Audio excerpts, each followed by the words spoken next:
What's up, everybody? Welcome to The Stack. I'm Alex. I'm Justin. I'm Pete. And on The Stack, we talk about a bunch of books that have come out this week. And this is a big one. There's some big books coming out, so let's not waste any Titans time. of the industry coming at us hard in this September drop. Here we go. It is back to school, and we're going to take you to class on this episode with Batman #1 from DC Comics, written by Matt Fraction, art by Jorge Jiménez. This is, as you can tell from the title, a kickoff to a brand new volume of Batman. I believe this is the fourth time in the history of the title that it is rebooted, so not as frequent as some other titles, but we are actually following along on the plot that was left from Chip Zdarsky. This is very weirdly coming out the same time as Hush by Jim Lee and Jeff Loeb, which is not finished yet. So this does not pick up after that. This instead picks up a lot of the plot threads there, while still giving us done-in-one stories, as per Matt Fraction does in a lot of the issues he writes. And in fact, he's talked a little bit about how this is potentially, the way that he's referred to it is like what Hawkeye would have become if it had continued for a while. So that all out of the way, the one thing that is continuous, though, is Jorge Jiménez, who has actually been through several different iterations of Batman. He drew for Jamestown IV, Chip Zdarsky, and now Matt Fraction. And I want to start off by saying he is one of the most talented artists working today because he changes his style so drastically every time. It is incredibly impressive. There's a different Gotham City, different Batman, different look, different feel than we just had on Chip Zdarsky's take on the title. Just bowled over by what Jorge Jiménez can do. Well, and I would argue it even scoops up a lot of just Batman art history. Like, I was seeing some of the, like the Scott Snyder run from back in the day in this. Like, it just feels, there are familiar tones through all of this, and that's really nice across the board. Yeah, I definitely agree that this art is incredible. Something that you said there just kind of blowing my mind. That's only the fourth time Batman's been that just seems not right at all. I feel like it happens 4 times a year. But I think this is an amazing team on this, and this is a very cool cover that we got here. Sorry, real quick, anything in particular you want to say about the cover? What do you like about it specifically? I like that Batman's on it. Oh, yeah. Cool. Yeah, I was asking Pete, actually. I was just curious if you had any specifics you wanted to throw out there. I just think it's a great design. It makes you excited to read what's inside, so I think it accomplishes... Is it the colors or like the layout of the way Batman is in front of the yellow circle? Like there's a yellow circle, blue wings. The matching of his symbol and what's going on, and then there's a lot of echoing there, which is cool. A lot of times celebrities don't show up for their important shoots and stuff, and it was really nice that Batman was here for this. He's no Sidney Chandler, that's all I'll say. Wow. Ripped from the headlines. From your third grade class? Yeah, Alex is still mad about a picture day incident that happened back then. I don't want to get into it. I don't want to get into it. He does, guys. Here's the thing he does. I want to ask, what do we think about this Batman? Because he seems simultaneously up for stuff while being sort of mean to people. Interesting.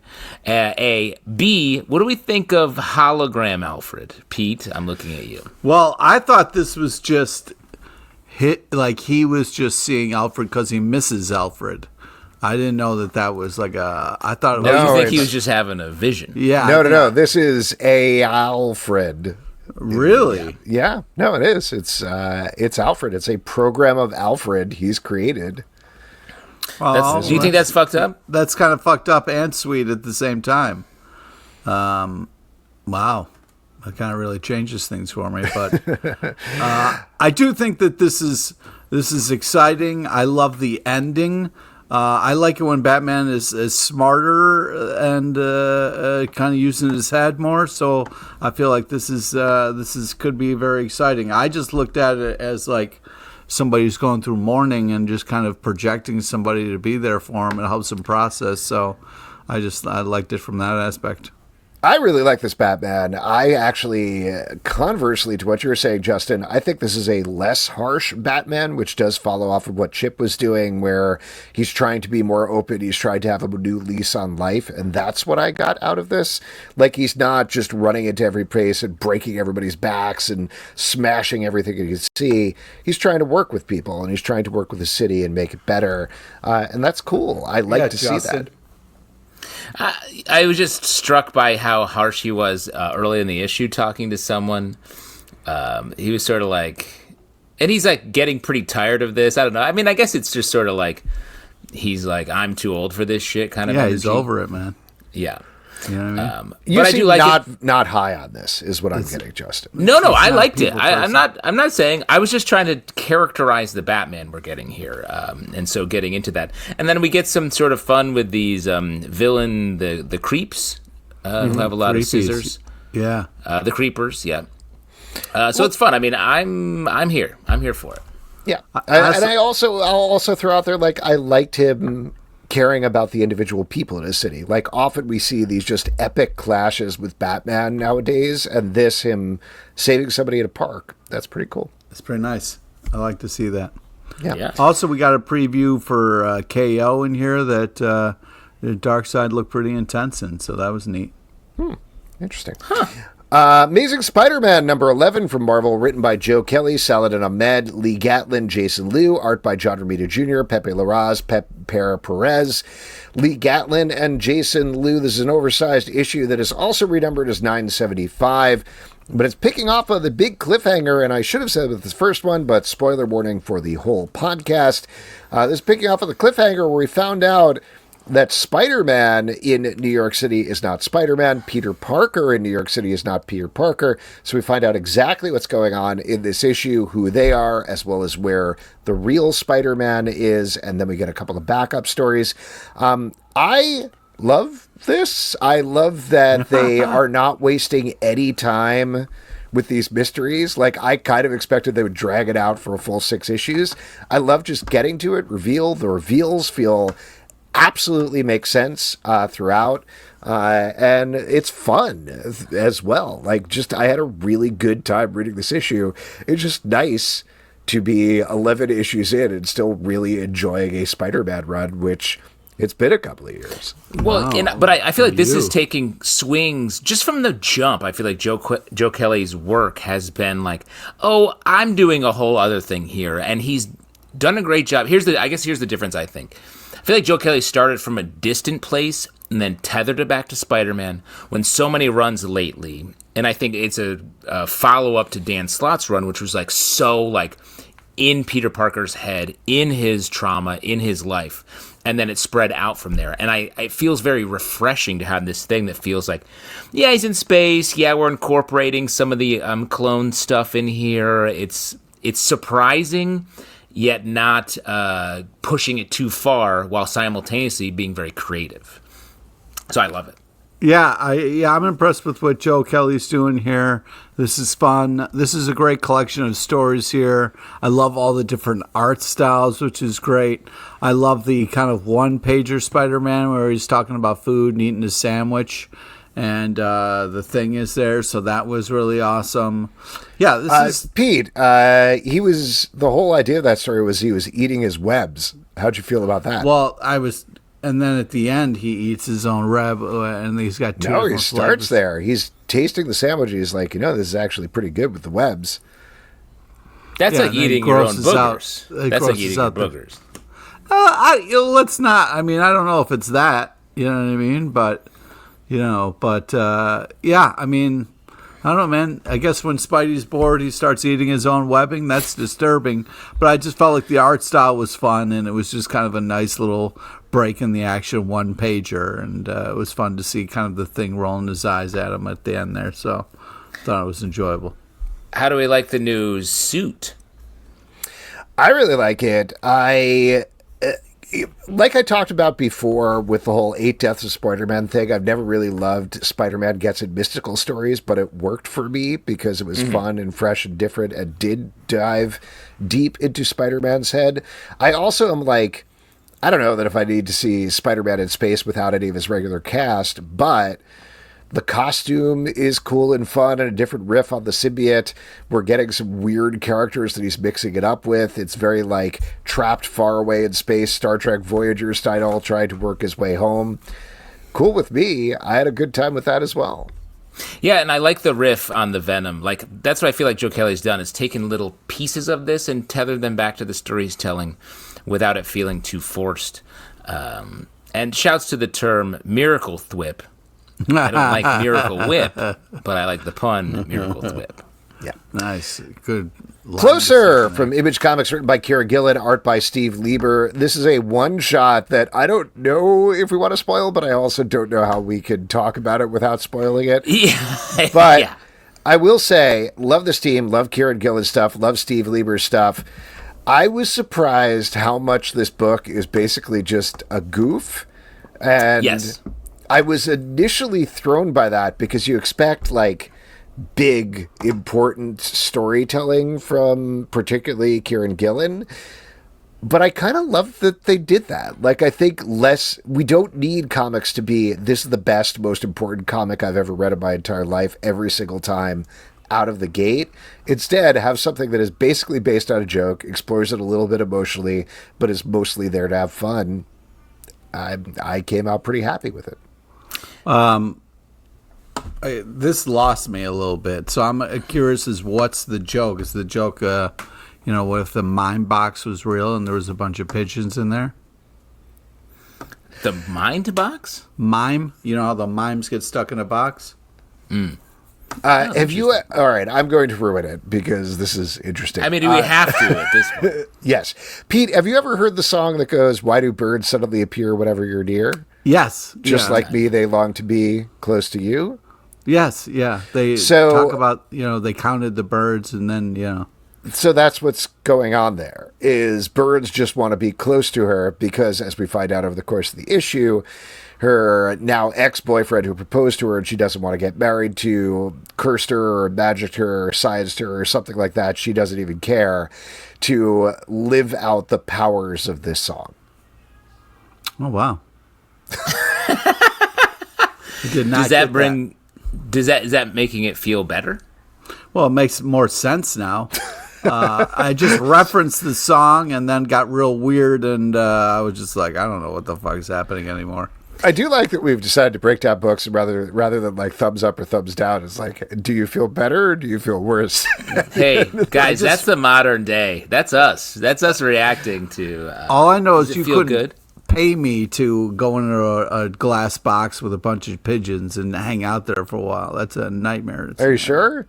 Are you sure we couldn't pay you? I bet we could pay you. I bet we could come up with a number. We're like two Mr. Beasts, Pete. We're going to pay you to sit in a box of birds. No way. You got double beasts. Have you seen the movie Beast Bird money, Box bro. on Netflix? That's what this is about. Is Yes. Mr. Beast pays people You money would to get have in a box nightmares with for birds. your whole life if you did that. There's not enough money that you could pay me. Sandra Bullock wins, though. It's pretty fun. Oh, great. I feel like you, Alex. Like, this was a wild... Once I got the premise joke of it, I was like, this is the whole book. And it was really funny and really, like, cool. Like, it was a great, well-sprung trap that got us when he was like, you don't understand, there were 53 birds in there when you got out. And it was like, that's a crazy idea. And then I feel like I can almost see Kieron Gillen being excited about that. So that I felt all that energy there. And by the end, I was like, this is cool. I like that it found that emotional weight underneath it. But it's crazy. It was just such a surprising book to read, top to bottom, I guess. Yeah. Adventures of Superman, Book of L, #1 from DC Comics, written by Phillip Kennedy Johnson, art by Scott Godlewski. This is a much belated continuation of the story that they were telling on Superman.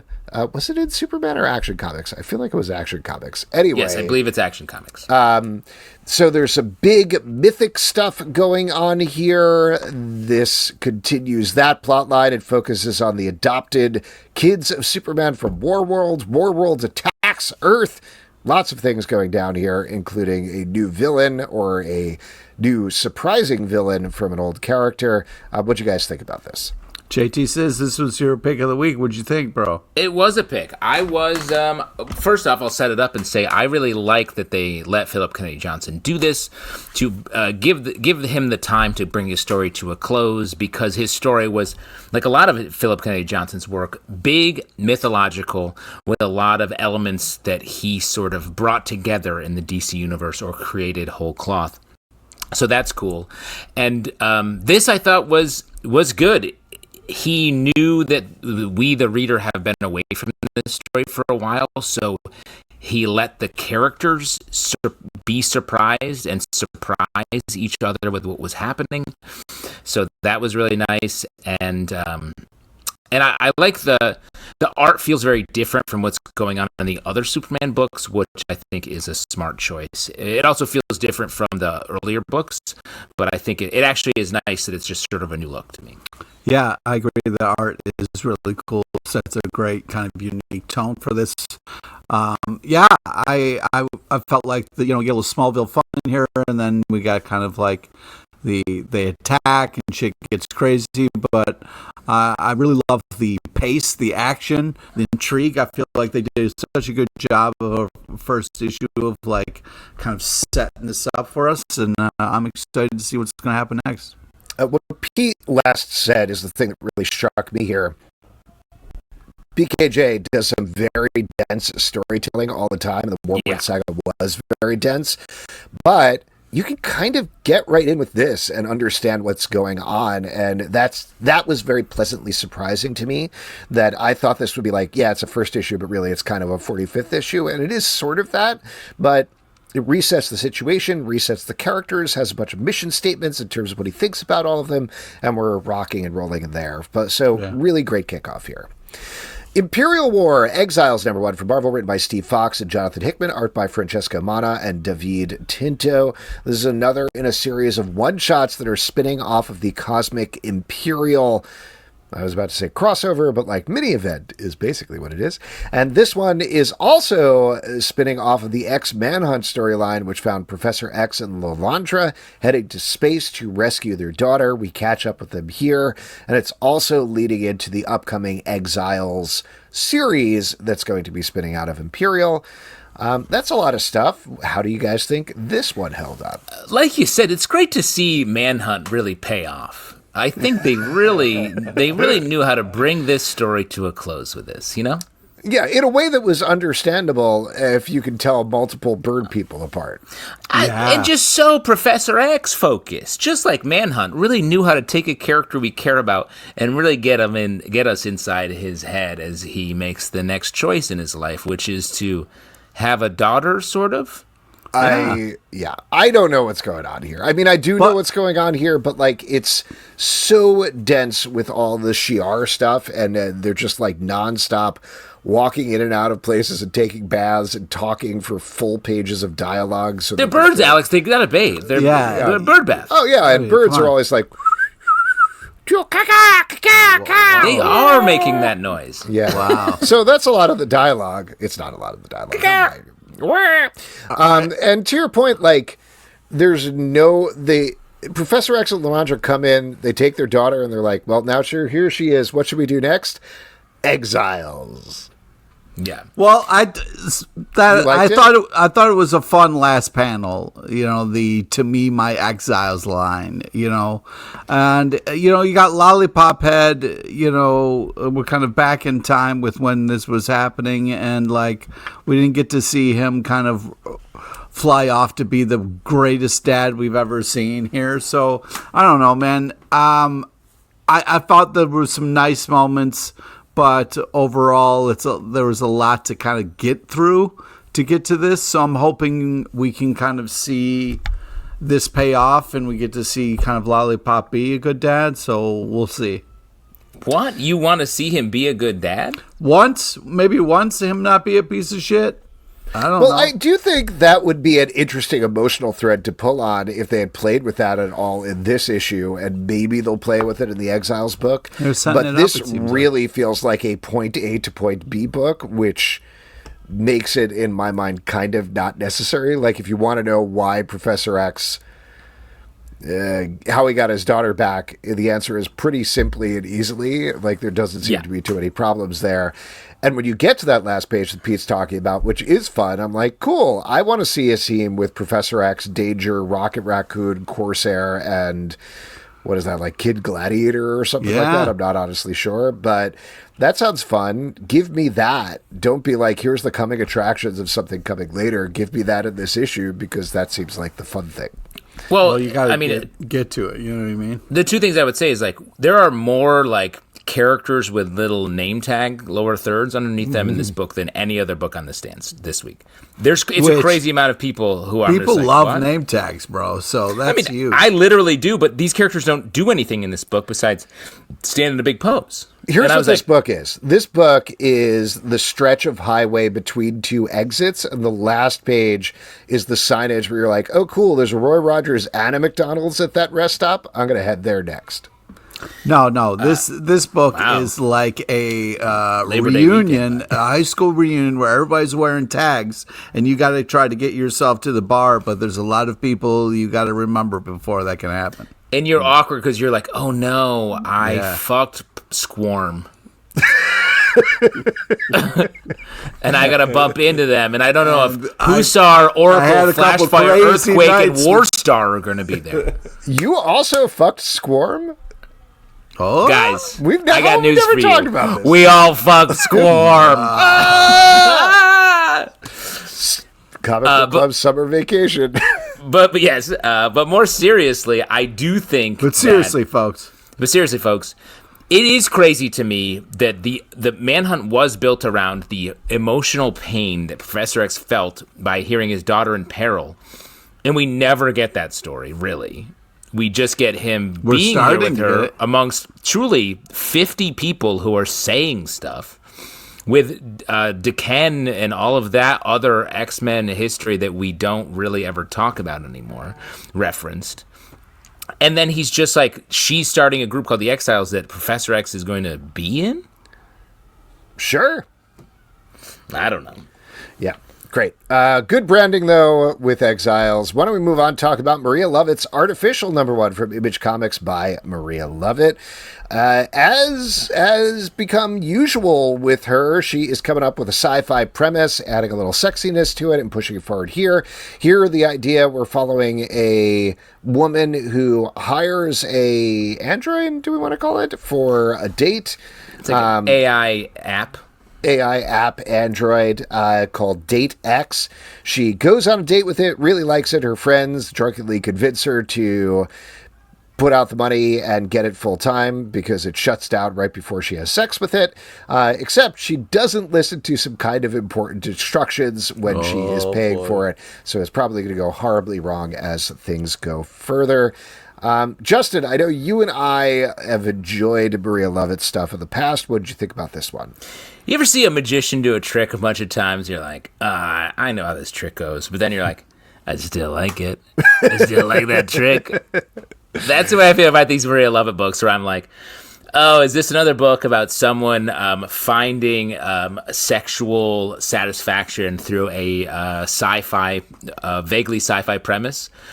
And that's what this is. But I will say, as soon as the faces get a little ruddy, I like it. I like those moments. They got the red stripes like the cover we're looking at right now. Hell yeah. I do. I like this. It's good. The scenes are good. I like the progression. This Maria Llovet's writing and art have a sexual charge to them that I think serves the stories in a way that doesn't feel exploitive, something that I know Pete has a problem with a lot. This actually feels germane to the topic, so I think it really works. Yeah, I mean, the important part is that Maria loves it. You know what I mean? And I think that comes through, which is great. I really think, though, that the art is absolutely amazing. It's quite impressive artistically what this comic is doing. I also thought this was funnier than her usual books. Like, yes, there's already agreed. always a little bit of a sense of humor, but this seems... It's going to turn into a thriller, like she has already said that, but it seems like a comedy at the beginning here, and that was a surprising tone as well. So I'm enjoying this. This is fun. It's probably going to go off the rails in crazy ways if we know anything from previous work, but I'm excited to follow it.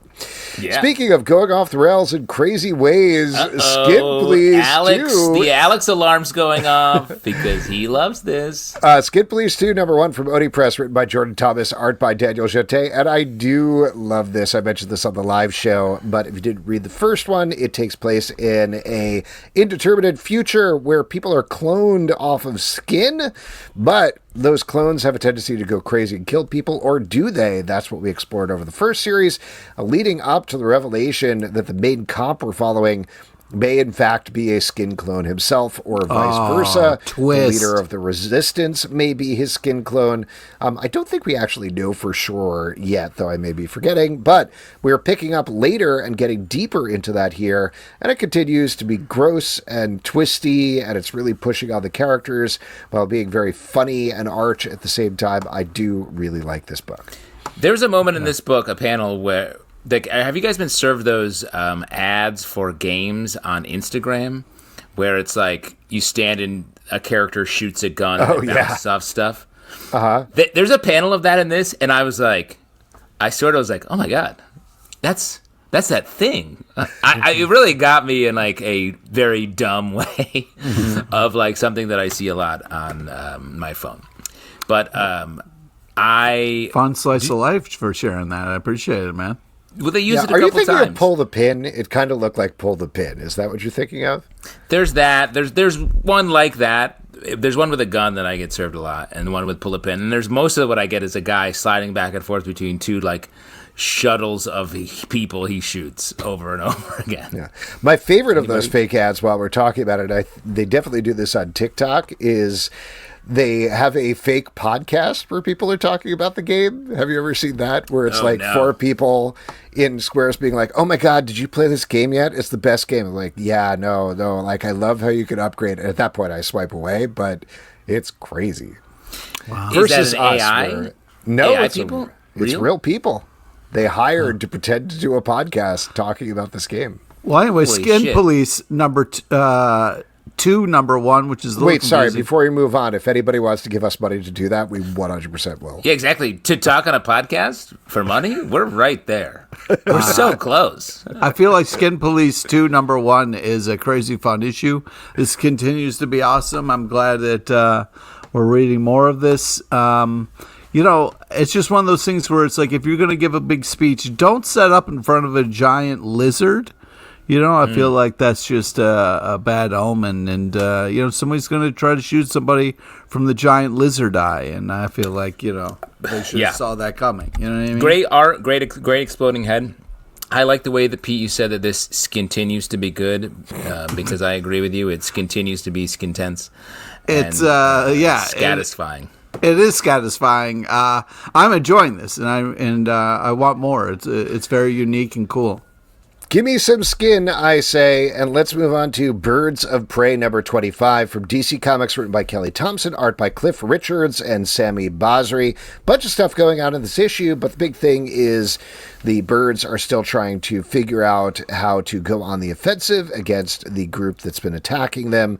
And that leads to some fun costume changes and other things. Whoop, whoop. Period.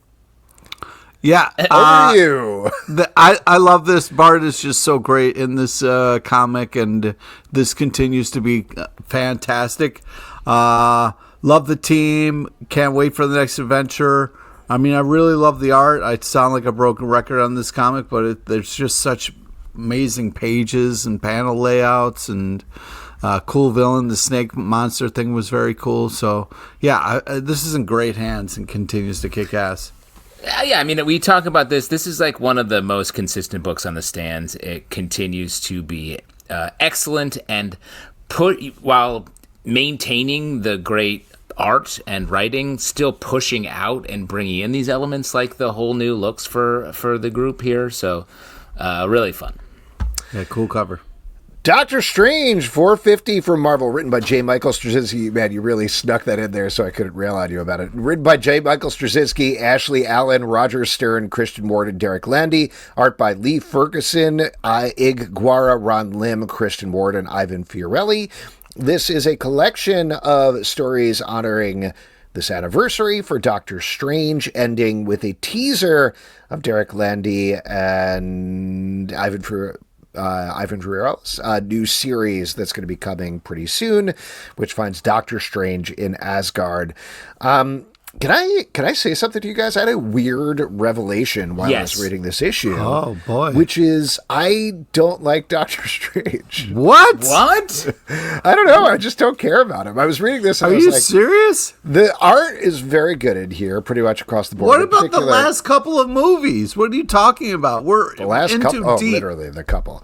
No, it's fine. I'm just like, I don't know. I just don't care about you as a character. I'm not really Is into he the too backstory. strange or There's not been some strange epic enough? runs of Doctor Strange. Sure, absolutely. I'm not slagging those off at all. I'm just talking my personal preference. I realized reading this, I was like, I have no emotional attachment to any of this. Wow. The one that I did, Christian Ward's story, I thought was strange. great. Loved Christian Ward's story. Totally nailed exactly the aesthetic that you want for a Doctor Strange story. And I thought also gave it some really good emotional grounding as well. So there we go. I agree. I really like that. How would you feel the JMS story that kicked off the issue? How would you feel if like your shirt was like, yeah, that was a person once. Your shirt was a person. I think that was the thing. Like, there was nothing wrong with that story necessarily, but that sort of thing, I was like, I don't know. I'm just not into this. And I don't know why.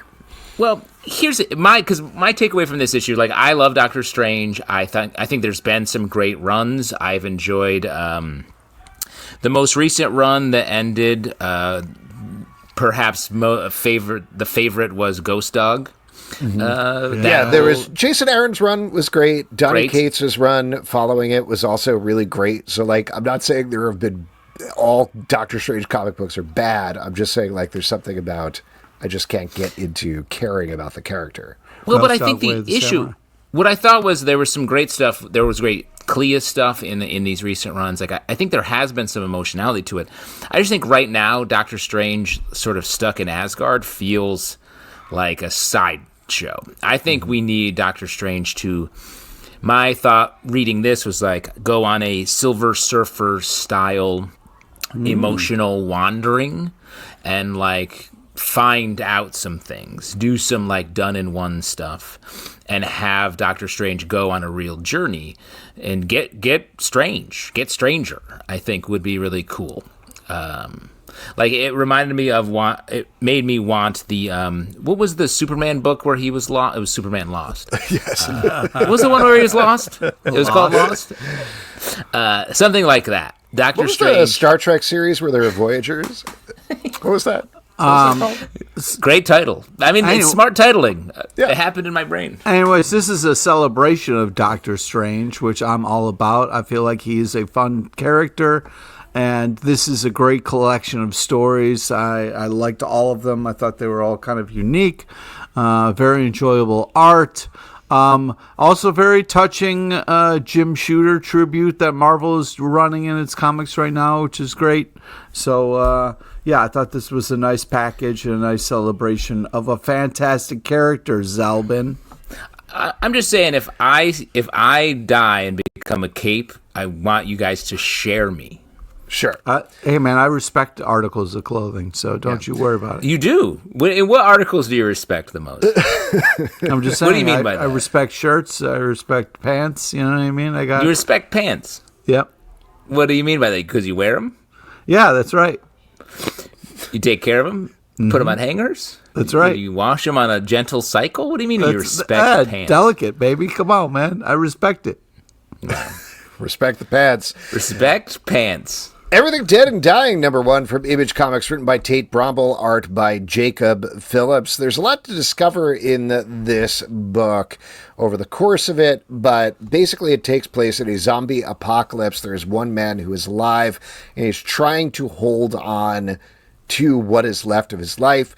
It's also, we should note, a different sort of zombie apocalypse where the zombies don't necessarily seem to eat people, just sort of go through the motions of their life.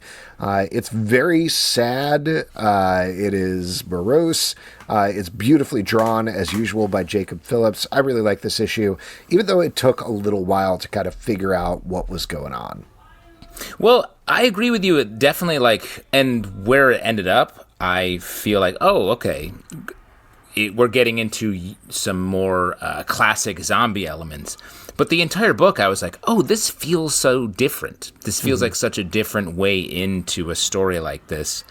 And it really got me in the way that it did that, by getting us into the emotionality, this sort of fractured POV of our main character, and then the fact that it's not a zombie story about running from the zombies.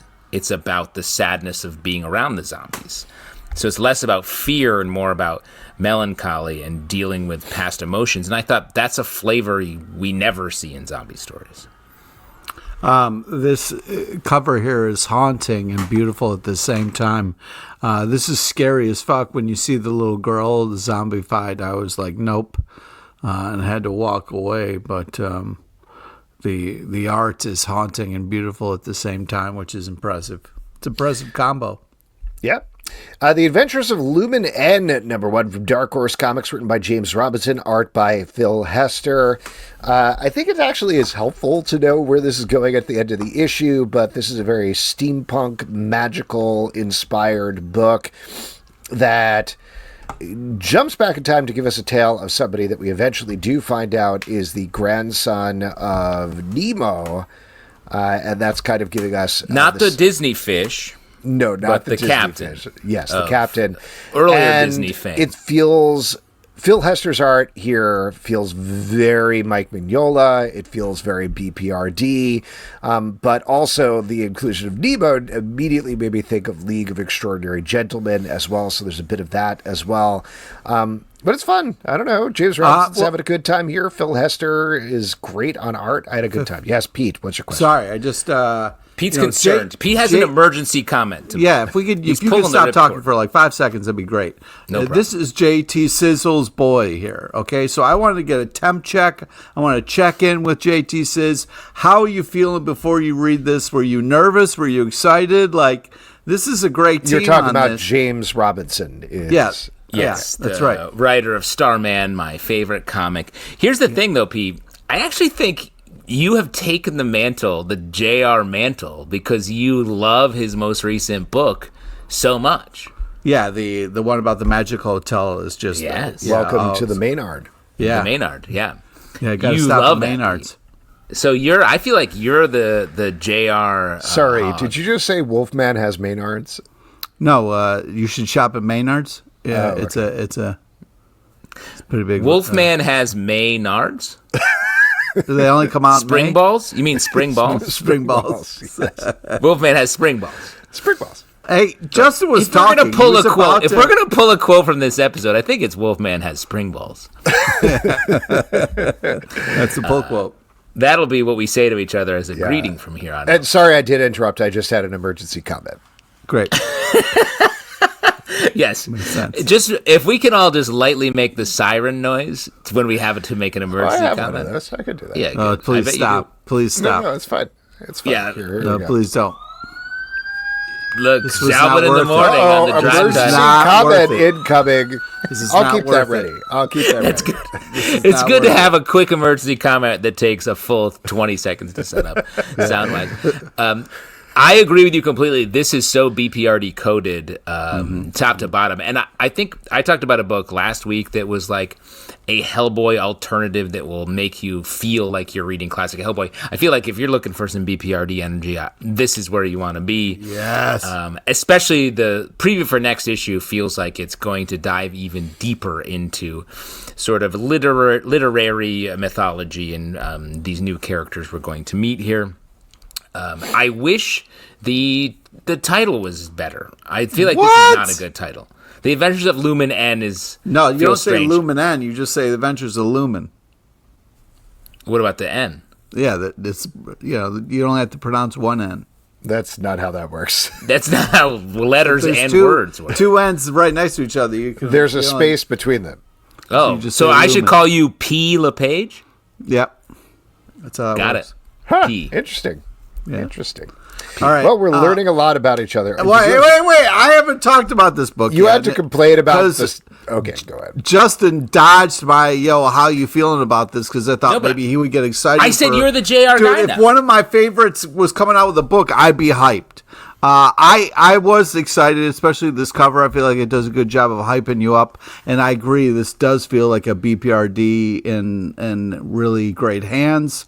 So very excited about this. I feel like they did a great job of setting it up, but I was a little upset at the grandpa, you know what I mean? Which is weird for me because it's like, yo, grandpa, why you killing all my neighbors just to make a fucking entrance, dude? That's a fucking rough way to introduce yourself. So, excited, but a little like, oh man, underwhelmed by the grandpa entrance. But I'm excited to see what happens next. Cool. Absolute Superman, number 11 from DC Comics, written by Jason Aaron, art by Carmine Di Giandomenico. In the last issue, Kal-El was captured by Ra's al Ghul and Talia al Ghul. This issue, we're picking up with Brainiac experimenting on him, trying to break his will. Oh, Justin, I know you love this one, so take it away. I talked about this a little bit on the live show, but the Absolute books, I feel like the sort of idea at the outset was like all your favorite heroes, but dark, twisted versions. And then we've gotten Batman, which is like definitely a little darker, but more about fun and big fights. Wonder Woman's about, oddly, hope and just inspiration. This book is like dark. It's just dragging us down to hell in so many ways, while also being much more like relevant to the real world and sort of having things to say about it. This reminded me of 1984 in a lot of ways, with the sort of like pushing a truth through very intense mindfuckery. The art is really cool and horrifying. This Superman is like lives in darkness and has the light that we have to find, which is like such a different flavor of Superman. So very cool, very interesting. Yeah, I agree that this is very kind of intense.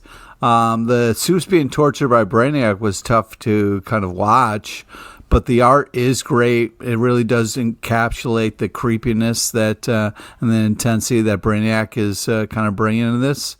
And then we get like this interesting kind of Red Hood preview in the back, which seems... I thought this issue was great, and I actually kind of want to disagree a little bit because I think this is very hopeful, and the thing that Jason Aaron has been doing throughout the series is dialing... What part was the hopeful part? Was it all the torture? Was that the So here's the crazy thing about sentences. When they're in the middle, there actually might be more beyond that. Yeah, but sometimes people aren't patient enough to wait. Sorry, did you want to make an emergency comment? I can just pull up. You let me know. Yeah, this will be worth it. It'll be worth it. Oh, yeah, man. I love this bit. You know what I mean? Go ahead, Pete. What was your emergency comment you wanted to say in the middle of my sentence? I don't remember anymore. My brain was wiped by a siren. That's the best way to stop emergency comments, is to celebrate them, to announce them. Yep. Anyway, as I was saying, one of the things that I found really hopeful about this book is the way that Jason Aaron has been dialing into the core ethos of Superman in every single issue, and that's exactly what we get here, as he beats Brainiac merely by not having his will broken, which I thought was rather wonderful and beautiful. It beats the villain with while he is lying there in stasis the entire time. The whole idea that he causes a Brainiac uprising by just whispering to them that there's a better way in the middle of the night, that is so core Superman, and that he is driving Lois Lane and Jimmy Olsen to heights that they have never dreamed of is wonderful as well. So it's challenging Superman, and it is grim and gross, but I am finding it really beautifully hopeful because Superman is going to ultimately win the day. He's just being nice. We'll see. He's just being nice. We'll see. He's just being nice, and the Brainiac is not doing so hot because he's just being too nice for him. Exactly. That's Superman, man. Spider-Man 94, number 1 from Marvel, written by J.M. DeMatteis, art by Jim Toh. This is an official continuation of the Spider-Man series from 1994. Pick it up on the big cliffhanger there that we kind of got a teaser of in the finale of X-Men 97. But here, Peter and Mary Jane are back together. They're fighting some new villains and old villains in New York City. I'll be fully honest, full disclosure here. I never watched the series, so I have no. What? How could I What? know? What were you doing in '94? You piece Yeah, of what's up shit? with you in 90? I was fucking. No, I wasn't. I was Definitely, we know that's not true. I don't know, probably theater or something. Oh wow. Anyway, I don't have an emotional connection to this, but I assume you guys do. Sorry, did you want an emergency comment in the middle there? Is that what was happening? Should I run? Nope. I'll save my comment for my time. Okay, all right. I'll save that for later then. Anyway, my point being, I was curious to hear from you guys, who I assume have an emotional connection to this, how you felt about this continuation.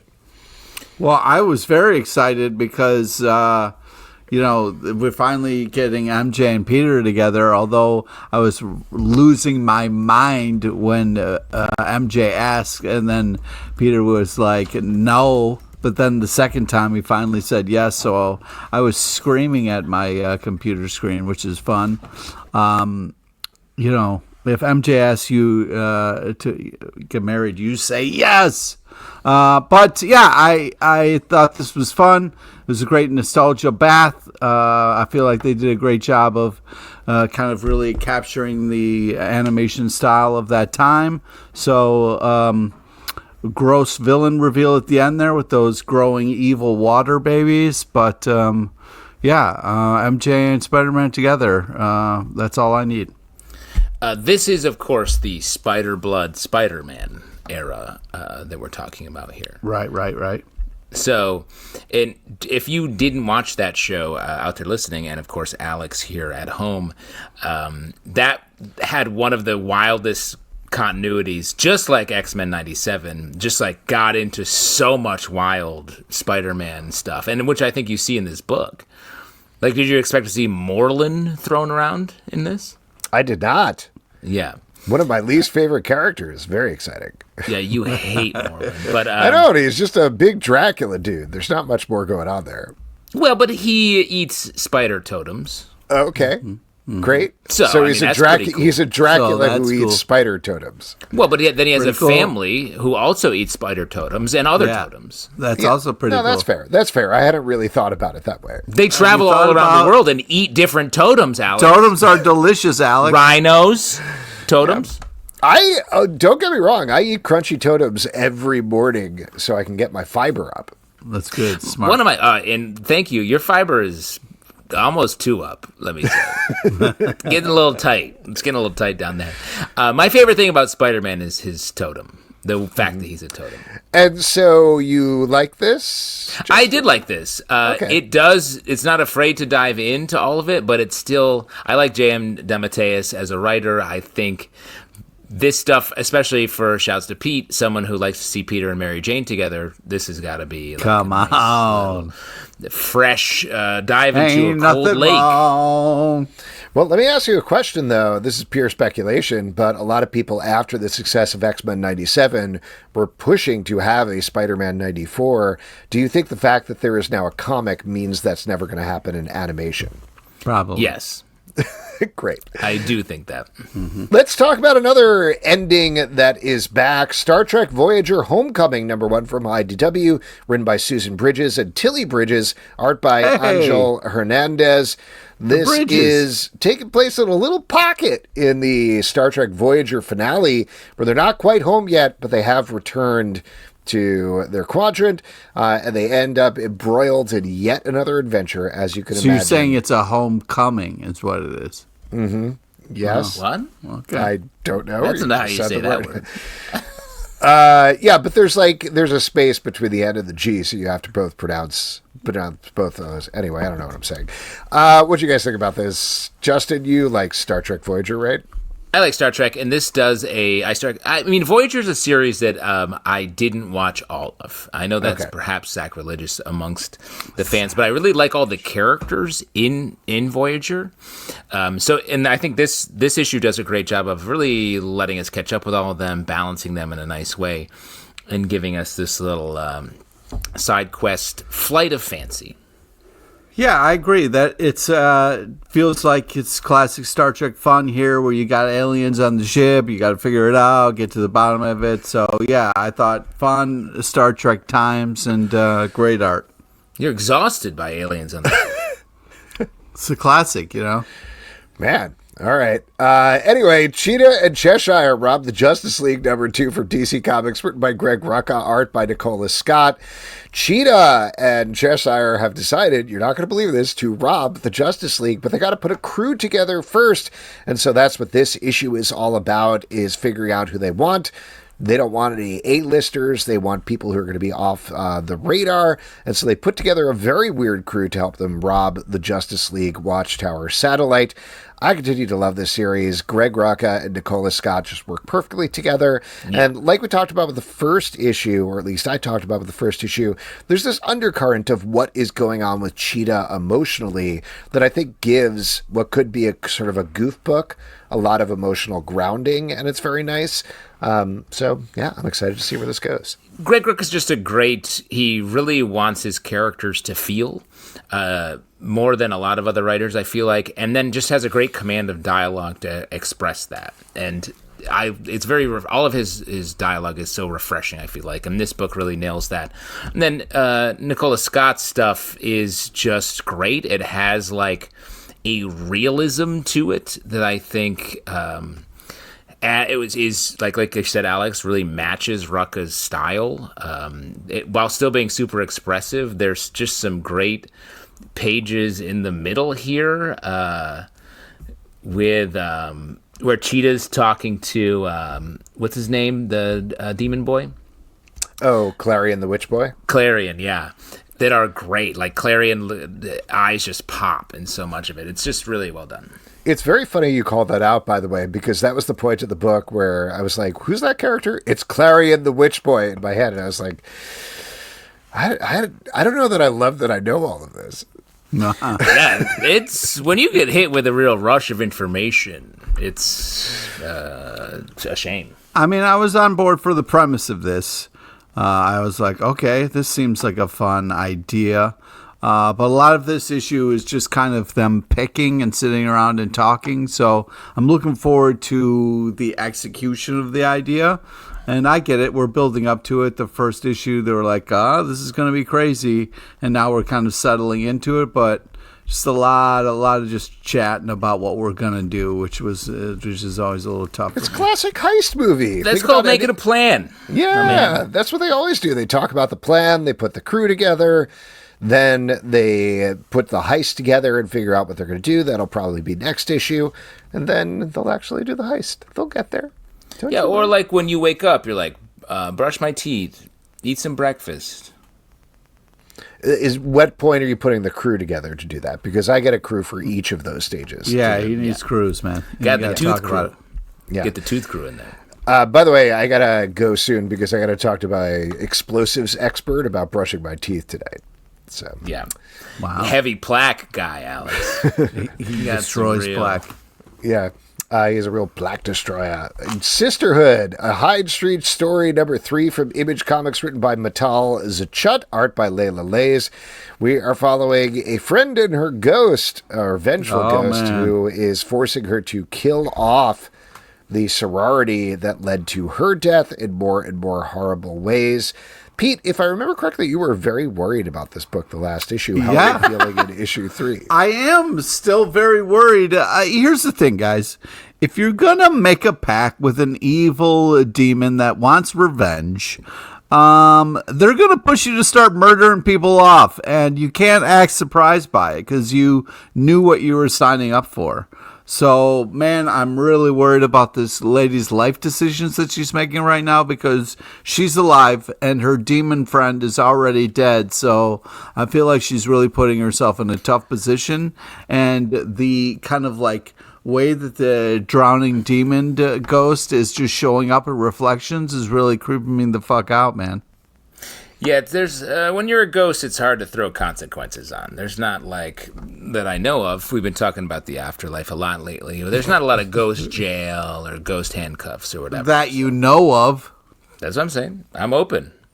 If I get thrown you're in an ghost open jail, vessel is what you're saying to all ghosts listening right now. Like if they're looking for a host, they're to come see you. I would love to be a ghost host. I'm like Airbnb super ghost host. Like I haven't had a lot of exposure to a haunting. Wow, you really you're looking to spice things up in your life. And if you're looking for a ghost host, please check out our sponsor, Ghost Squarespace, the perfect place to host your ghost. Yeah. All right, I think the ad break is over. Why don't we move on and talk about All New Venom, number 10 from Marvel, written by Al Ewing, art by Carlos Gomez, continuing the event of the century as Paul and Mary Jane break up, leading to a conversation between Where's your Mary crowd Jane reaction and noise now, you fucker? Come on.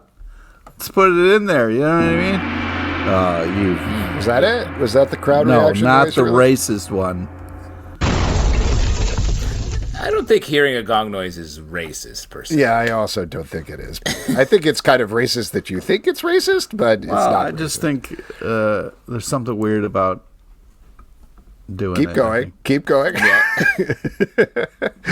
Anyway, then Mary Jane ends up in a conversation with Venom as well. There's a lot of conversations that goes on this issue. Pete, you hate conversations, as we found out from Gita and Cheshire around the Justice League. What do you think about this one? And you hate it based on our conversations on all podcasts that we do. That's correct. First off, fun cover. You know, it's like the reveal that MJ's inside Venom, but it's like done artistically, you know? So just want to say, I appreciated the cover and what's going on that. It's a lot of nice layers to it.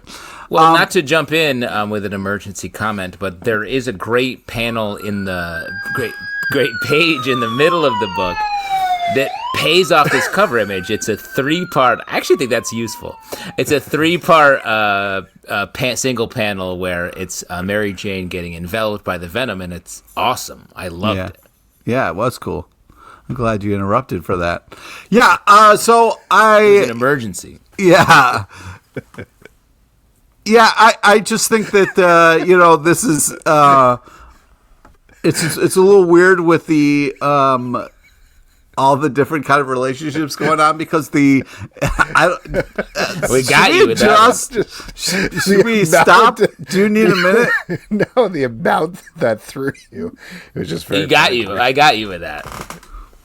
Yeah, Because anyway. you were talking about the cover, and I talked about a page that wasn't the cover. And I think it took a while for your brain to really understand that. No, I remembered the page that you were talking about. What do you think about this issue, Pete?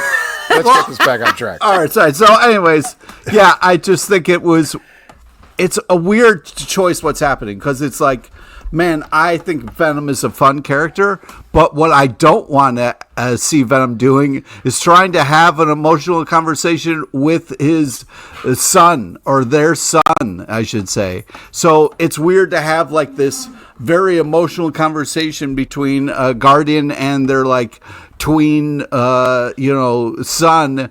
But it's Venom. So there's a lot to kind of like go through there, but I'm like, man, I liked the Venom comics when it was more stuff about action and stuff like that. So it's weird that kind of like having Venom go through this emotional crisis. Well, let me just throw out there because I was thinking about this a lot actually while I was reading the issue because it is very different from the Venom that you're describing there, Pete. But this is the rare case where like two things I think are happening. One, they've actually allowed Venom to grow and change as a character, and that's what they're reckoning with in this issue. Yeah, which with is cool. Mary Jane calling back and being like, why are you this way? Why are you here where you are here now? When I first encountered you, you threatened me. You took over my boyfriend. You threatened us. And now we are the same person. How do we deal with that? And I think that's actually kind of worthwhile. But there was another way that I was going to think about it, but I don't remember what it is. But but I think, because I agree with you, I really like that aspect of it because there is a lot of emotional tethers that it was just so much of this book up to this point was like, oh, it's crazy. Who is Venom? It could be anybody. And then this issue is like, no, it has to be Mary Jane because of these wild emotional connections to that Venom has for Eddie Brock, that Venom had for Peter Parker, that Mary Jane has for Peter. Then we have Paul in here with Don't this bring like up Paul. Well, but it's a big part of the issue. There's a breakup. Paul's talked not a about big here. part of anything. Don't fucking. I hate to tell you, Pete, he is a big part of this story. And then Venom's son is here. dealing with the emotional fallout of that, the fact that Venom, the symbiote, believes, and rightly so, that he is the father right alongside Eddie Brock. Like, there's just so much emotional sort of pathways here. And on the side, we got Rick Jones just throwing on another symbiote.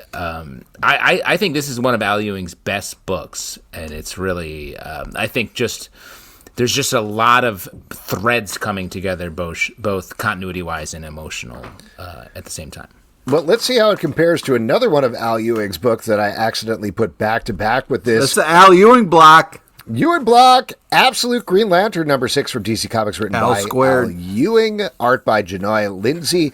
We're getting a ton of answers in this issue about what's been going on with the Green Lantern, the Black Hand, Abin Sur, everything else. Basically, not all of the mythology is revealed, but a lot of it is revealed in this issue. So, Justin, since you called All New Venom Al Ewing's best book, how do you feel about this one? Yeah, Justin, you painted yourself in a corner there. No, I mean, he can like both of them. That's fine. Yeah, I've light spectrumed myself into the corner. I like a lot of the mythology that's built here. The ideas. It was a big exposition dump without giving us sort of what it means and what the repercussions are. So I feel like this is half of the information or half of the part of the story that we need. But it continues to have a lot of like big other set pieces, like when the giant Green Lantern symbol just shoots out black goo. Yeah, I was going to bring that up, dude. You're taking on my shit. That's not trying to steal from you, P. P LePage. The way that Mogo is coming as the threat, I think, is interesting. And I still don't quite know what the relationship here is between Joe and Hal from a power set perspective. Yeah, first off, very cool cover. Yeah, I thought that the ending was fun. Badass panel of that kind of Green Lantern Center pouring blood. And, it's crazy to me that people think they can just smoke in office buildings. Like, where would you just come out of a fucking time cave? Like, what the hell happened to you? But great Huntress in here as well. There's a lot of interesting things happening in here. This one's a little murky, this issue for me, but overall, I'm having a lot of fun with all the stuff happening. This one, and I think it's partially because we get this reveal of John Stewart as a Yellow Lantern of sorts, laying out all the exposition. Gold Lantern, reminded me a lot of Radiant Black and the recent Catalyst War crossover, because the Radiant Yellow was also like I'm an all-knowing Time Lord who understands how everything fits together. So very similar in terms of that. Yep. But I really like this book a lot, and I get more and more interested in it every issue. I really like Janoy Lindsay's art. Like I've said a million times, feels very manga influenced to me, and I think that continues to come through. And the black goop was indeed gross and cool. Blood Honey from IDW by Sean Peacock. This is an oversized one-shot rom-com about two lovers, queen and king of the school, who are trying to kill each other. Pete, you love this one. Yeah, I really love the art style. It's kind of like a twisted, dark Archie a little bit. It's like it's almost like they took an Archie comic and stretched it out, because there's like a lot of interesting sharp angles and kind of a darker kind of a look to it, which is really nice. I feel like Archie meets Deadly Class is the was my headline. Interesting. Okay. Yeah, I love the ending of this issue, and I feel like this is fun stuff. Two weird people who kind of found each other, but are also kind of misinformed a little bit, but very passionate. So yeah, I like this idea. I think it's an interesting kind of take on things that we've seen. So yeah, I like this. I mean, I did like this too. a lot of my time reading this felt like I was thinking about the comparisons and the inspirations for this. I thought the art, though, really worked here in this. And there were some great moments where it really elevated toward a very theatrical couple scenes in it. And that I think those really worked for me when we got into... there's a great full splash page where the two main characters are talking to each other and sharing word balloons. There's some letters that go back and forth and some great stabbings that I know. Yeah, dude, you love a great stabbing. I also love a great stabbing, but I also love Phantom Road number 15, or do I? I guess we'll find out. From Image Comics, written by Jeff Lemire, art by Gabriel H. Walta. We are finishing off a big mythology arc here, taking place back in the day, where we find out more about the road, its origins, and what it means for today.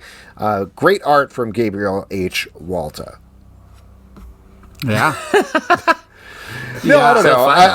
I'm getting less enthused with the story. Like, I really liked the first arc, but I feel like we spent maybe a little too much time back in the day, and I'm less interested in the answers than what it's doing to the characters and how this road is driving them forward. So that's just me. I mean, I hear you. I feel like I really liked the backstory. I feel this arc specifically was really working for me. I just think they didn't quite tether it back to the main story at the end here well enough. So it didn't quite land for me, but I do enjoy it. Yeah, first off, cool cover. Love the twist at the end here. Yeah, and I think it's interesting, this kind of dad reveal. So I'm kind of I'm on board. I've been enjoying Jeff Lemire's run with this Phantom Road. There's a lot of weird kind of creepy twists and turns here, which I really appreciate. But I really think Lemire is doing great stuff with this comic. I'm been impressed with the Phantom Road, so I'm enjoying this. Uncanny X-Men, number 20 from Marvel, written by Gail Simone, art by Luciano Vecchio. Bunch of stuff going on in this issue as usual, but the main event is Wolverine and one of the young characters in the Outliers team up and go on an adventure together. Take it away, Pete. I mean, that's just fun. Wolverine and a new guy going on an adventure. You know what I mean? Like, that's what I want to see. You know what I mean? Like, let's grab the young buck who loves a loose-fitting mask, and let's go on an adventure and learn some stuff about each other and life. And yeah, thank you. That's what I like. Gail Simone is doing such a great job. The last panel was a little bit of the old get off my lawn look, but other than that, I feel like this is fun stuff. Gail Simone continues to give us the most classic X-Men type of storytelling that I feel like we grew up reading through the 90s and early aughts, and update it successfully, where we really get to be with the teachers and the students in different ways and follow them as they're all working together to solve the issues that are constantly being presented to them in very, sometimes un-X-Men ways. The fact that Gambit still can just teleport and stuff like that is wild. His dragon friend / enemy. And also, like, I was really excited to see that scene with Monet St. Croix and getting back into the Greymalkin stuff. Have we talked about who we think the secret inmate X is? Isn't it one of the bald mutants where the avians or whatever they are? I don't know. That just hearing you say that doesn't make me excited. So yeah, this is... I was conflicted about that scene because I did really like the stuff with Monet St. Croix, and I thought everything she was saying about the prison was good, but we have not spent nearly enough time there to make it worth it, and it made me wish not to, like, backseat write these books or anything, but it made me wish that we had Greymalkin Prison as more of a central antagonist like we would back in the day, where it was like Cameron Hodge for 50 issues or something like that with like slight side trips. Greymalkin Prison is such a non-factor that when they cut back to it, I was like, oh, right, that exists. So I don't know. I know they've given it some focus, but it hasn't quite hit as hard as I would like it to. I don't mind it. I feel like in the classic Chris Claremont style, stuff can sit boiling without being touched on, because the arcs loop in what they're talking. They keep their narratives tight in this book anyway, but still give us these little scenes that serve as little anchors to other things that are happening. So I think it's working. I really like it. Batgirl, number 11 from DC Comics, written by Tate Brombal, art by Takeshi Miyazawa. In this issue, Batgirl is still teaming up with Jade Tiger, her half-brother, to take down some warriors who are coming to fight them and maybe assist them. Pete, since you seem excited, take this one away. Yeah, Alex, doesn't it seem like a cool cover to you? I feel like it does. What I really like about it is that we get to see Batgirl in the foreground on a mountain looking at the clouded visage of a couple of different people. What is going on right now? I don't know what you're doing. I wasn't doing anything. Seems like you were. I don't think I was. Anyway, it's really beautiful done. There's a beautiful skyline there. We get the back of Batgirl in silhouette. And even the Batgirl logo is glowing like the sun or the moon above her. Gorgeous cover. Couldn't agree more. Gorgeous cover. Yeah. Gorgeous. Great. And I'm sure that's the same sort of thing you would have said. Yeah, I mean, if I felt like, Trying. explaining everything, you know what I mean? Trying was your first word. I think that's right. No, I wasn't going to say that. I just feel like, everybody has what they think is a good cover in their head, you know what I mean? And if you're moved to say it's a cool cover, it's kind of personal. 100%. And I would just love to know more about it in a descriptive fashion. No. Like what you like about it. Well, if you don't know what I like about it, I mean, that's kind of insane. Anyways, I feel like this is great. We're learning more about Batgirl. We're learning about this newly discovered family, and she's kind of forced to go on an adventure with them, so excited for that. Let's get more of that kind of cool stuff happening. Batgirl has been great, continues to be great. It's in great team's hands, so yes, more, please. This doesn't exactly satisfy what I was saying about the Doctor Strange issue, or Doctor Strange as a character earlier, but like Batgirl's just been able to go on a total separate thing away from Gotham. There's so little Bat in this, and But there is girl. But there is girl. It's still really working, and I think the following her journey and the art that's showing it to us is really good. So that's what I want for D Strange. Let's continue our 11 block with Teenage Mutant Ninja Turtles 11 from IDW, written by Jason Aaron, art by Juan Ferreira. We're getting towards the end here as the Turtles turn the tide on their trial against the mayor of New York. And boy, I wish they'd come to the real New York. You know what I'm saying? Anyway, Pete, how are you feeling about this? What are you trying to say? The Turtles live in the real New York, bro. All right? That's why you left, right, Pete? Well, why are they letting Mayor Adams stay in office? That's my question, then. You would have to talk to the bigwigs in New York City about that. I mean, that's all... When you say big door deals, that's all Rocksteady and Bebop, right? Yeah. And of course, it's a corrupt. Mayor Adams' famous document, Shredder. Oh, wow. Pete, you've been pretty upset that the Turtles have been apart and fighting. This issue, they're finally fighting together. How did that make you feel? Fighting in your favorite fashion, legally in court. Yes. Yeah. Did you feel good or feel bad? I felt great. There's nothing better than a nice legal battle. Yeah, this is fun. Finally, they're starting to kind of come together. April has this moment where she's like, I've been talking to Splinter, and I'm just like, this Splinter thing is really freaking me out. I can't tell if this is just a dream or a nightmare, or how are different people talking to Splinter. Splinter's dead. So I'm worried about that. Has Splinter talked to you yet, Pete? Oh, man, I can't wait. It's nice to see the team finally starting to work together here, so it's very excited, especially the way they kind of like break out of the courtroom there. So I'm hopeful. It's been 11 issues of them fighting and things being really bad and sad and depressing. So hopefully this starts to turn things around, but I'm not sure what's real or not anymore. And you mean that in just separate reality, right? Yeah, I just mean in my real life.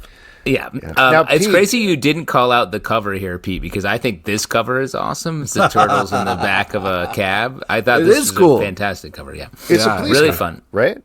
As well? Yes. Police Yeah. car, not a It is. cab. Oh, police car. Yeah. Yeah. Oh, Same thing in your opinion, right? Yeah. But they'll take you where you need to go. Either way. They're both going to the same place. Yeah. Easier to hail a cop car if you don't have the right stuff. You don't need an app. But this issue, what do you think about April throwing on the old Casey Jones stuff? A little homage to Casey Jones. I love it. Well, she's taking revenge for him. Yeah. Yeah. That's all I want in life is someone to revenge me. You know what I mean?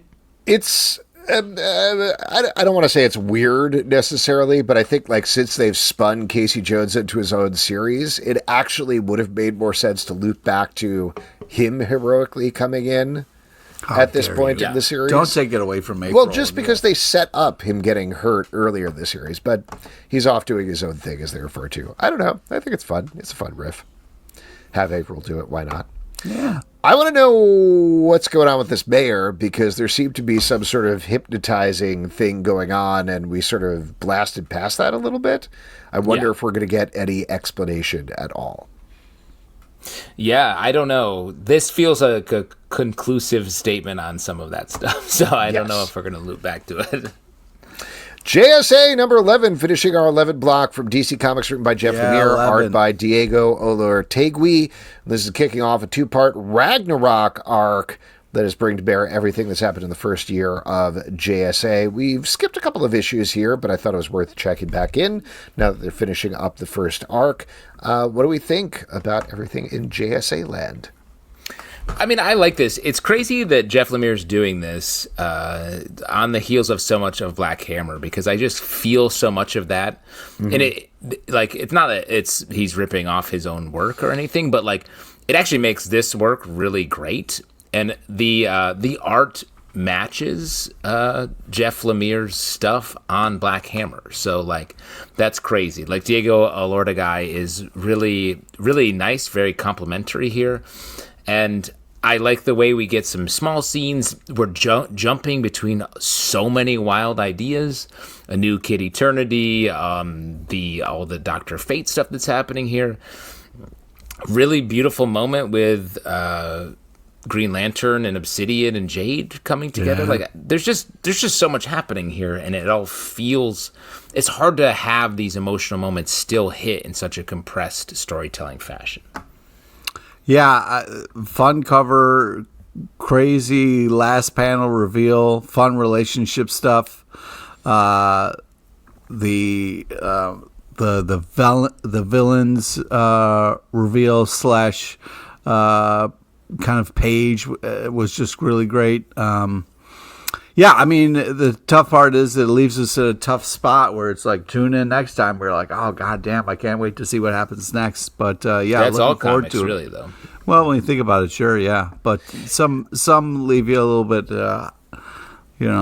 high and dry, I do love that this is looping back to the modern origin of the JSA, or at least how they ended up in the modern timeline. I think that's a really cool riff here that ties into the classic stuff that Justin is talking about.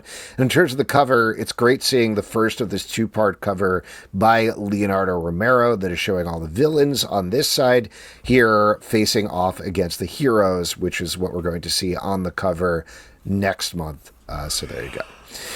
The Avengers, number 30 for Marvel, written by Jed MacKay, art by Fareed Karami. The Avengers have discovered what is the missing moment, and it hides the Grail, which is Meridian, the thing that he's wanted since the beginning of this Avengers run.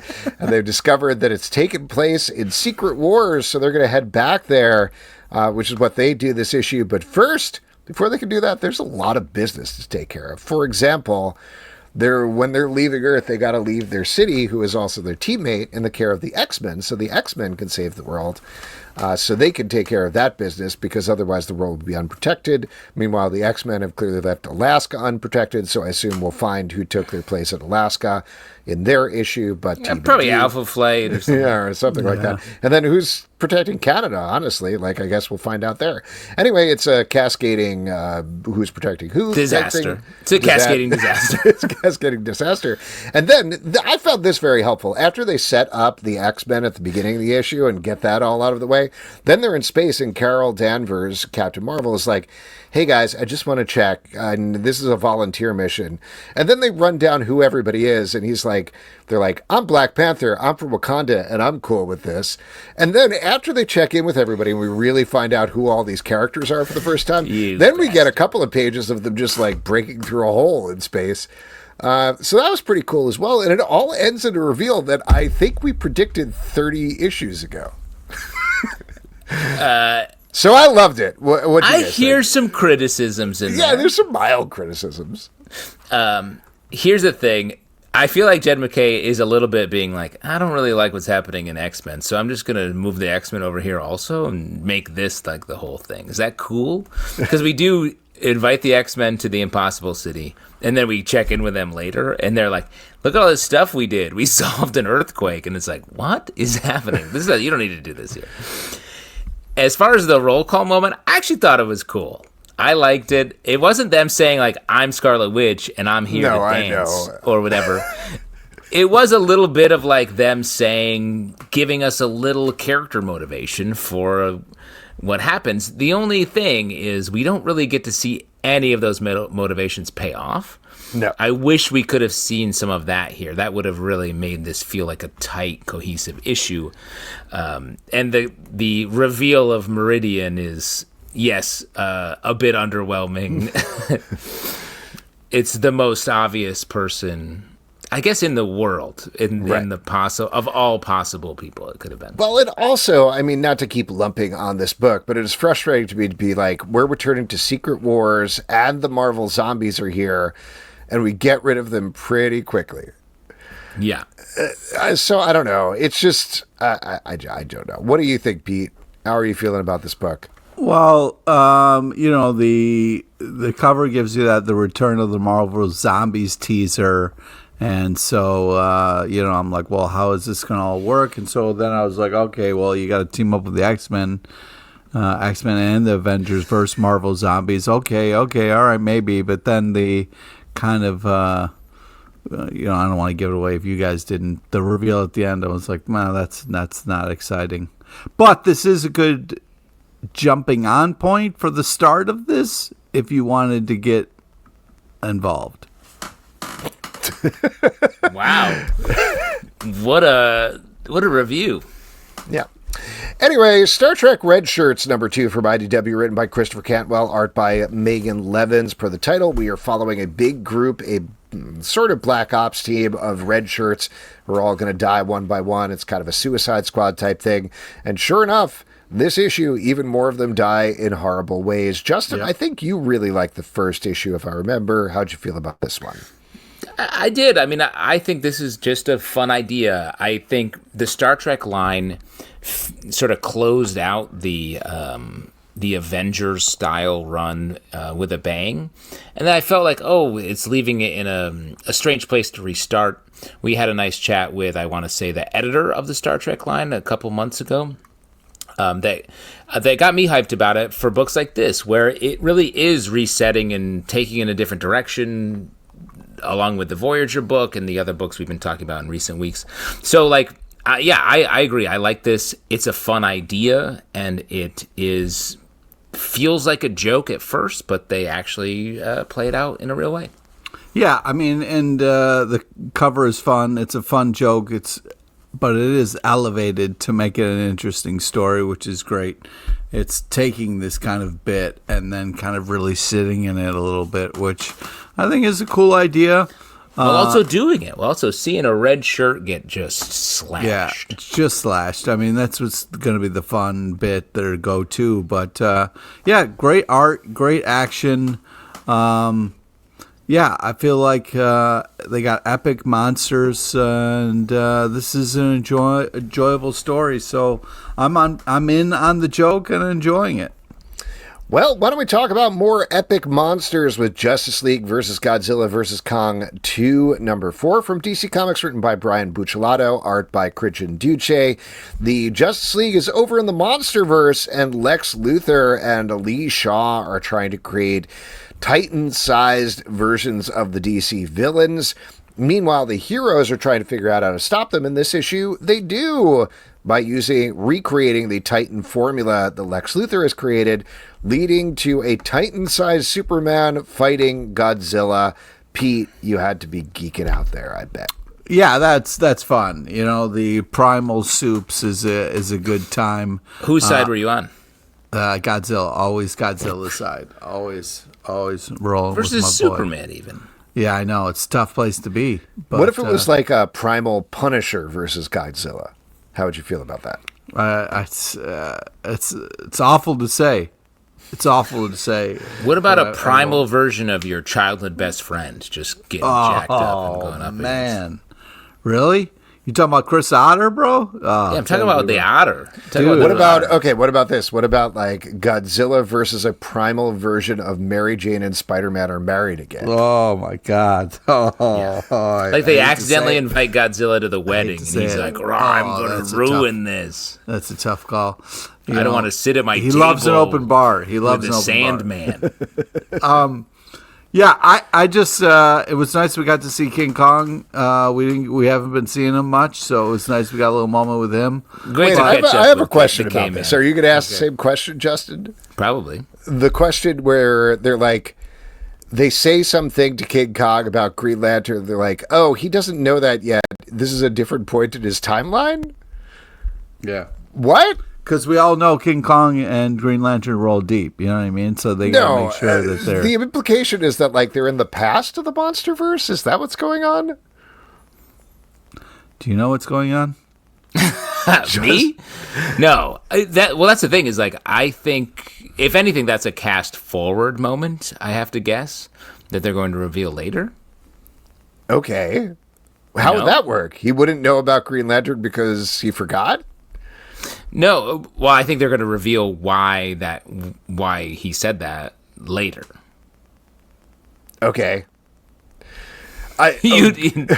No, I don't understand what that means or why you would. I feel like there's something overcomplicated about this book that they're hiding because, like we talked about, they kept putting in 4 years after G-Day every 3 pages in previous issues. Thankfully, it wasn't here in this one, but like.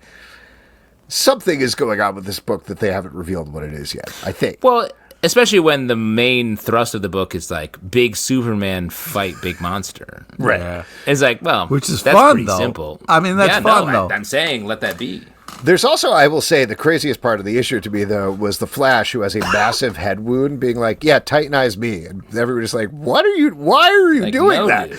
Like, You're the Flash alive. is very purposefully trying to die in the series. It's crazy. Anyway, I guess we're done talking about that. Gwenpool number 5 from Marvel, written by Kevin Scott, art by Stefano Nessi. This is the final issue of this series where all is revealed, kind of. And it turns out it's a story about stories, of course, per Gwenpool, and particularly how you gotta, like, people really remember and care about characters. So we've been a little back and forth about the series, or at least I've been certainly very critical of it. How did you guys feel about this conclusion? Well, I feel like, for what Gwenpool is, this is fun meta silliness, and so if you're in on it, that's what it is, and this is over the top. It's a little, because they're kind of joking about how underwhelming the villain reveal is, so they're kind of all in on it, but it is pretty underwhelming. So, other than that, I thought this was fine. I mean, you talked about it in the last, in the Godzilla comic, about like getting a little too complicated, perhaps unnecessarily, and that's what I feel like this issue does. We don't need to chase the rabbit that hard. Gwenpool is a premise that is fun until you look at it too long, and I think that's what this issue does, and it over heightens the idea to me to the point of crushing it a little bit. Yeah, I don't think emotionally it hit. I will say, to spoil the big reveal, the villain behind everything, without saying his name, is Cavan Scott, who is trying to get his big chance to work on Gwenpool, and that's the reason, like, they bring back Gwen Stacy and turn her into an Weapon X weapon and all of these other things. And, like, I was actually okay with that reveal, but I think we took too long to get there, and like you're saying, Justin, there were too many things along the way. FML number 6 from Dark Horse Comics, written by Kelly Sue DeConnick, art by David Lopez. A lot of stuff going on this issue as well, but we are following Big Furry Guy and his dad, who have been, they're eventually locked up while there are a bunch of murders going on in the town. Meanwhile, the mom, who is very lightly Kelly Sue DeConnick, is going through some stuff herself. Pete, you love this one. Why did you love this one? Yeah, I continue to love the story. Fun cover, sets a great tone. I love the coloring, the style of this. It's bright, it's exciting. This continues to rock. Fun last page character reveal. Just really love the art and tone of this. This is just a solid book that's kind of unique and different and weird, and I enjoy it. Yeah, I want to shout out the colors specifically are really great in this book, and Kelly Sue DeConnick's dialogue, and just moving between the tones of like a legitimate high stakes murder accusation and the family sort of dealing with that, with some very regular person stuff for, one would assume, Kelly Sue's life happening at the same time. That is light and fun while also being dark and stakesy. And last but not least, Poison Ivy, number 36 from DC Comics, written by G. Willow Wilson, art by Adagun Ilhan. The big thing that happened in the last issue is Poison Ivy is finally sort of a villain again, or at least leaning more towards villain. Meanwhile, Janet from HR is just getting worse and worse, thanks to some deals she made with some eternal bog creatures. What do you guys think about this one? Justin, I know you've been saying most consistent book on the stands a couple of times this week, but take it away.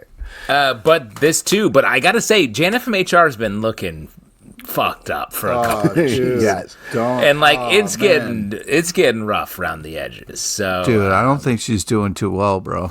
Yeah. And I do think, one of the things that makes this title really work is the emotional, the like love triangle, but I guess it's sort of a quadrangle in a lot of ways here with Poison Ivy, Harley, who we rarely see in the comic, Janet from HR, and Flowerhead Guy. And we get to business Flowerhead Guy. Yeah, we get suit guy. We get into a little bit of that conversationally here, which I think is really, really cool and interesting, and the fact that they let all of it sort of hover over the story, which is also a big rebellious militia style story at the same time that what Poison Ivy is actually dealing with. Great book, and that is it for the stack. If you'd like to support the show and all the shows we do, patreon.com/Comic Book Club. Also, we do a live show every Tuesday night at 7 p.m. to Facebook and YouTube. Come hang out. We would love to chat with you about comics, Apple, Spotify, Android, or the app of your choice. To subscribe, listen, and follow the show, comicbookclublive.com. For this podcast and many more. Until next time, we'll see you at the Comic Book Club. And see us at P. LePage's house, because he's finally inviting us over. Come on down.